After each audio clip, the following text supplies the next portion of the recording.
রাজধানী ঢাকার তীব্র গরমের খবর সংগ্রহ করছেন সিনিয়র করেসপন্ডেন্ট মিজানুর রহমান। তিনি আছেন আবহাওয়া অফিসে। আমরা এখন সরাসরি যুক্ত হচ্ছি তার সঙ্গে। মিজান, তাপমাত্রা নিয়ে আজকে আবহাওয়া অফিস কি বলছেন?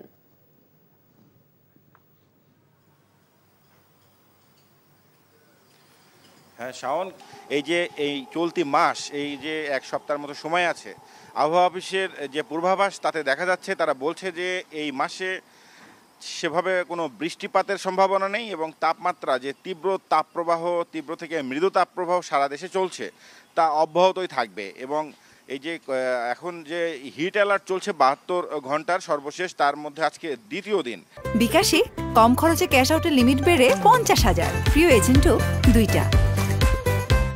এই দ্বিতীয় দিন, এই যে সামনে আরও আশঙ্কার কথা হচ্ছে এই 72 ঘন্টার হিট অ্যালার্ট শেষ হওয়ার পরে হয়তো নতুন করে আবারও হিট অ্যালার্ট আসতে পারে, আর তাপমাত্রা কিছুটা বাড়তে পারে।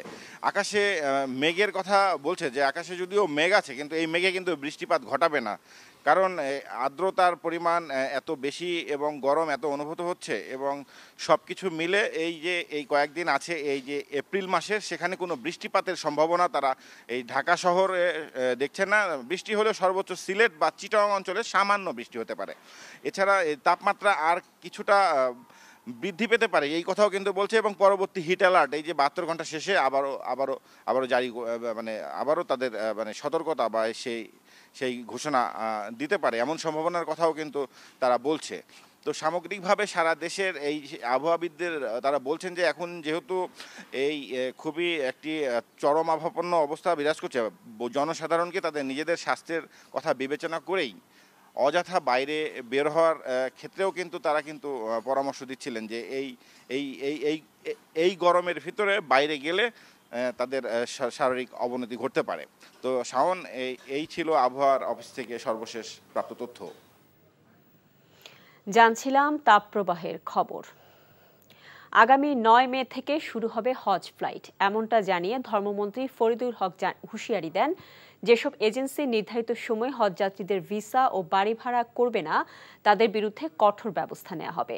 রাজধানীর আশকোনা হজ ক্যাম্পে হজযাত্রীদের প্রশিক্ষণ কোর্সের উদ্বোধন শেষে তিনি এসব কথা জানান। আগামী বছর থেকে হজ কোটায় 70% সরকারিভাবে পাঠানোর লক্ষ্যমাত্রা নেওয়া হয়েছে জানিয়ে মন্ত্রী বলেন, অন্যান্য দেশের মতো ধীরে ধীরে বাড়ানো হবে রাষ্ট্রীয়ভাবে হজযাত্রীদের প্যাকেজের সংখ্যা। তার পার্সেন্টেজ অনুসারে আমাদের চিন্তা চেতনা প্রধানমন্ত্রী, সেটা হলো আমরা 70% যেন আমরা নিতে পারি। একবারে না পারি, আস্তে আস্তে আমাদের ট্রাই করতে হবে, আমরা সেই পর্যায়ে যেতে চাই। তারা বাড়ি ভাড়া করেছে এবং যে বাড়ি ভাড়াগুলো করেছে সেগুলো ঠিক আছে, যেগুলো বাকি আছে সেগুলো তারা করবে। আর দায়িত্বহীনতা যদি কাজ করে, আমাদের যে হজ আপনার আইন হয়েছে 22-এ, আমরা এটা নীতিমালা করেছি, সেই নীতিমালা আলোকেই তাদের এগেনস্টে সেইভাবেই অ্যাকশন নেওয়া হবে। কক্সবাজার চট্টগ্রাম রেলপথের চকরিয়া উপজেলার ডুলহাজারার কাছে স্পেশাল ট্রেনের কয়েকটি বগি লাইনচ্যুত হয়েছে। এর ফলে কক্সবাজারের সাথে সারা দেশের রেল যোগাযোগ বন্ধ রয়েছে। সকাল 10টার দিকে ডুলহাজারার কাছে স্পেশাল ট্রেনের কয়েকটি বগি লাইনচ্যুত হয়। বাংলাদেশ রেলওয়ে কক্সবাজার আইকনিক স্টেশনের স্টেশন মাস্টার গোলাম রাব্বানী জানিয়েছেন, স্পেশাল ট্রেনটি চট্টগ্রাম থেকে কক্সবাজার যাচ্ছিল। ট্রেনটি ডুলহাজারা স্টেশনের কাছে পৌঁছলে ট্রেনের কয়েকটি বগি লাইনচ্যুত হয়। বগি উদ্ধারে চট্টগ্রামের পাহাড়তলী থেকে উদ্ধারকারী আরেকটি ট্রেন রওনা দিয়েছে। এ ঘটনায় কোনো যাত্রী হতাহতের কোনো খবর পাওয়া যায়নি। রাজধানীর ধানমন্ডি কার্যালয়ে সংবাদ সম্মেলন করছেন আওয়ামী লীগ সাধারণ সম্পাদক ওবায়দুল কাদের। আমরা এখন সরাসরি চলে যাচ্ছি সেই সংবাদ সম্মেলনে। বিষয় তো আপনারা জানেন যে কিছু কিছু ব্যতিক্রম বাদে আমরা তো ইলেকশন প্রতীক ছাড়া নির্বাচন করার অধিকার দিয়েছি। এখন জেনারেল অ্যামনেস্টি এটা একটা বিশেষ পরিস্থিতিতে দলীয় রণকৌশল, সেটা হতেই পারে এবং সেটা আমাদের দলের সভাপতি নিতে পারে, নেওয়ার সে অ্যাবসলিউট রাইট রয়েছে। দলের কাছে, কারণ তারা মন্ত্রীও হতো না, এমপিও হতো না, তো তারা যখন দলের প্রধানের নির্দেশ যখন ভায়োলেট করে তখন ভুল মেসেজ যায় কিনা দলের কাছে। আর এমন আমি বারবার একটা কথা, আমার কথাটা বুঝতেই পারেন, আমি বলছি ইলেকশন হওয়া পর্যন্ত এখনো সময় আছে প্রত্যাহারের বিষয়। এই যে ভিন্ন কোম্পানির নামে একই ব্যক্তিদের কাজ পাইয়ে দেওয়ার অভিযোগ উঠেছে পুলিশ টেলিকম সংস্থার কিছু অসাধু কর্মকর্তার বিরুদ্ধে। স্যাম্পল টেস্টিংয়ে ব্যর্থ হওয়ার পরেও টেকনিক কমিউনিকেশনস অ্যান্ড ইলেকট্রনিক লিমিটেডের মালিক গত 9 বছরে 400 কোটি টাকার বেতার যন্ত্র সরবরাহ করেছে পুলিশ টেলিকম সংস্থাকে। গেল বছরের দরপত্রের জটিলতা নিরসনে আদালতের নির্দেশ থাকলেও তা অমান্য করে নতুন দরপত্র আহ্বান করে সংস্থাটি। তবে এবারের দরপত্রে অংশ নেওয়া 3 প্রতিষ্ঠানেরই মালিক সেই বাতিল হওয়া কোম্পানির ব্যক্তিরাই। তামজিদ সুমনের রিপোর্ট। গেল বছর থেকে পুলিশের বেতার যন্ত্র ক্রয় নিয়ে উঠে এসেছে অনিয়ম আর দুর্নীতির অভিযোগ। নিয়মের তোয়াক্কা না করে কয়েকটি কোম্পানির নামে একই ব্যক্তিকে বারবার কাজ পাইয়ে দিতে সক্রিয় রয়েছে পুলিশ টেলিকম সংস্থার কিছু অসাধু কর্মকর্তা। বিষয়টি আদালত পর্যন্ত গড়ালেও তোয়াক্কা করেনি প্রতিষ্ঠানটির দায়িত্বশীলরা। নথি বলছে 2023 সালের 5 আগস্ট প্রথম দরপত্রে অংশ নেওয়া 3 প্রতিষ্ঠানের একটি technique communication and electronic limited বাদ পড়ে যায় স্যাম্পল টেস্টিংয়েই। অথচ বাংলাদেশি এমডিএম ট্রেডার্স লিমিটেডের সহায়তায় বিগত 9 বছরে প্রায় 400 কোটি টাকার বেতার যন্ত্র সরবরাহ করে এই প্রতিষ্ঠান। ইজিপির মাধ্যমে টেন্ডার প্রক্রিয়া করার সুযোগ থাকলেও ম্যানুয়াল টেন্ডারের মাধ্যমে কাজ পাইয়ে দেওয়া হয় একই প্রতিষ্ঠানকে। বিকাশে কম খরচে ক্যাশ আউটের লিমিট বেড়ে 50,000, প্রিয় এজেন্টও 2টা।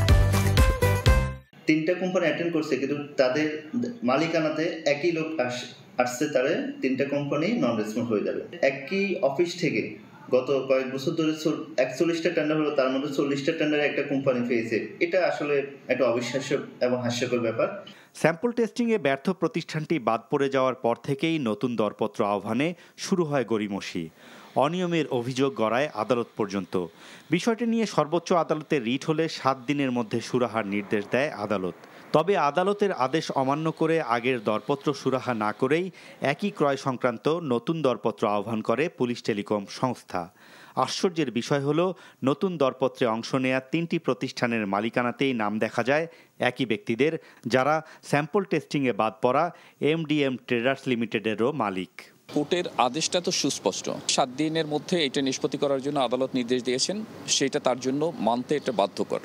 এখন সেই আদেশটা মান্য না করে তারা নতুন করে দরপত্র আহ্বান করে আবার আমরা যারা স্যাম্পল টেস্টে বাদ পড়েছিল সেই কোম্পানিকে আবার দেওয়া হয়েছে, যেহেতু আমাদের নিষ্পত্তি না করেছে আমরা আদালত অবমাননার মামলা দায়ের করতে পারি। সরকারের গুরুত্বপূর্ণ প্রতিষ্ঠানের ক্রয় দরপত্রে এমন অনিয়ম দেশের সেবা খাতকে মানহীন করে তুলবে বলে মনে করেন টিআইবির নির্বাহী পরিচালক। তার মতে এমন অনিয়মে দুদকের নজরদারি দরকার। এটি গোড়াতেই লঙ্ঘন হয়েছে, এটি ইজিপি না করে বিভিন্ন অন্যভাবে করেছেন। পুরো প্রক্রিয়ার মধ্যে এক ধরনের প্রতারণার আলামতের অভিযোগ। এই পুরো বিষয়টা এতদিন যাবৎ চলে আসছে, কোনো অবস্থায় পুলিশের ঊর্ধ্বতন কর্তৃপক্ষের অজ্ঞাতে নয়। কাজে এই বিষয়টাকে বিবেচনায় নিয়ে অবশ্যই পুরো বিষয়টাকে আমি মনে করি যে খতিয়ে দেখা দরকার। আমরা মনে করি যে এখানে দুর্নীতি কমিশনেরও খতিয়ে দেখার সুযোগ আছে। আদালতের আদেশকে পাশ কাটিয়ে তড়িঘড়ি করে নতুন দরপত্র আহ্বানের বিষয়ে বারবার চেষ্টা করেও পুলিশ টেলিকম সংস্থার কোনো কর্মকর্তার সাথে যোগাযোগ করা সম্ভব হয়নি। Tamjid Sumon, NTV news, Dhaka. মোদী সরকারের আমলে ভারতের সাংবাদিকতা করা খুবই কঠিন বলে মন্তব্য করেছেন অস্ট্রেলিয়ার সাংবাদিক অবনী দিয়াজ। ব্রিটিশ গণমাধ্যম দ্য গার্ডিয়ান বলছে, নরেন্দ্র মোদী সরকার অজি সাংবাদিক অবনী দিয়াজের ভিসার মেয়াদ না বাড়ানোয় তাকে ভারত ছাড়তে হয়েছে। অবনী দিয়াজ অস্ট্রেলিয়ার ন্যাশনাল ব্রডকাস্টার এবিসি টেলিভিশনের দক্ষিণ এশিয়ার ব্যুরো চিফ হিসেবে 2022 সালের জানুয়ারি থেকে কাজ করছিলেন দিল্লিতে। অভিযোগ উঠেছে কানাডার গুপ্ত হত্যার শিকার হরদীপ সিং নিজ্জরের মৃত্যুর আগে ভারতীয় পরিবারের খোঁজ নিয়েছিল দিল্লির এজেন্টরা। এমন দাবি করে মার্চে একটি রিপোর্ট করার পর অবনীকে কালো তালিকাভুক্ত করা হয়। অবনী ভারতের নির্বাচন নিয়েও একদিন আগেই the biggest election on the planet underway in India শিরোনামে রিপোর্ট করেন। অবনী ভারতে তার ভিসার মেয়াদ 2 মাস বাড়াতেও আবেদন করেছিলেন, কিন্তু তাকে ভারত ছাড়তে হবে বলে কর্তৃপক্ষ জানায়। যদিও বুধবার ভারত সরকার জানায় সাংবাদিক অবনীর অভিযোগ সত্য নয়।